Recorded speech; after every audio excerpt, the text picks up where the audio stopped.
জাহান্নামে আমি যাব না। ভাবতে পেরেছেন?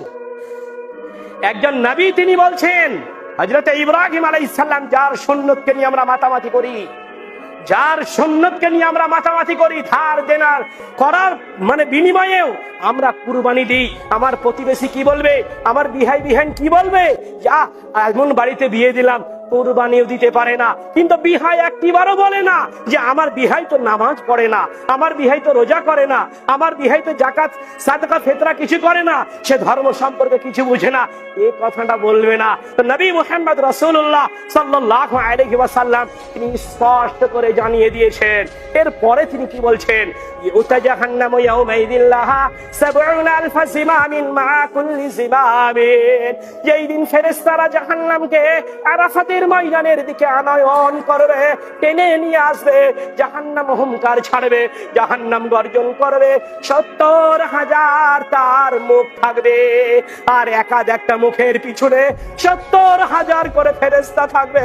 বিশ্বনবী নবী মুহাম্মদ রাসূলুল্লাহ এই জাহান্নামকে টেনে আনার যখন নিজ চোখে দেখে নিবেন, আল্লাহর কাছে মস্তক নত করে সিজদায় পড়ে যাবেন, মাবুদকে বলবেন, হে আমার মাবুদ, এই জাহান্নামে যদি আমার উম্মতরে চলে যায়, এই জাহান্নামের মধ্যে যদি আমার উম্মতরা চলে যায়, এই জাহান্নামের মধ্যে যদি আমার উম্মতরা চলে যায়, আমি মুহাম্মদ সাল্লাল্লাহু আলাইহি ওয়াসাল্লাম আমি তোমার জান্নাতে যাব না।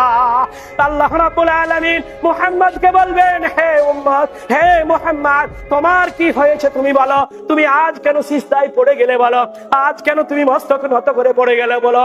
নবী মুহাম্মদ রাসূলুল্লাহ সাল্লাল্লাহু আলাইহি ওয়াসাল্লাম আল্লাহকে বললেন, হে আমার মাবুদ, এই কালেমার বিশ্বাসী মানুষের জন্য যদি জাহান্নামকে আনায়ন করা হয়, এর মধ্যে হাজারো আমার উম্মত রয়েছে যারা জাহান্নামে চলে যাবে। বিশ্বনবী নবী মুহাম্মদ রাসূলুল্লাহ সাল্লাল্লাহু আলাইহি ওয়াসাল্লাম আল্লাহর কাছে সুপারিশ করে বসলেন, তুমি আমার উম্মতকে পরিত্রাণ দাও, সুকান সুকান লিমান গায়্যারা বাদি, সুকান সুকান লিমান গায়্যারা বাদি। হে আব্দুল্লাহর পুত্র, আমিনার সন্তান, কোনদিন তোমার উম্মত জাহান্নামে যাবে না, তোমার সঙ্গী সাথী জাহান্নামে যাবে না। কিয়ামতের ময়দানে হযরত আয়েশা সিদ্দিকা রাদিয়াল্লাহু তাআলা আনহা নবীকে বলছেন, নবীকে জিজ্ঞাসা করছেন, নবী তিনি আয়েশাকে বললেন, হে আয়েশা, হে নবী, কিয়ামতের ময়দানে লক্ষ লক্ষ কোটি কোটি কোটি কোটি মানুষ থাকবে, তার মধ্যে আপনি আপনার উম্মতদেরকে কি করে চিনে বের করে নেবেন?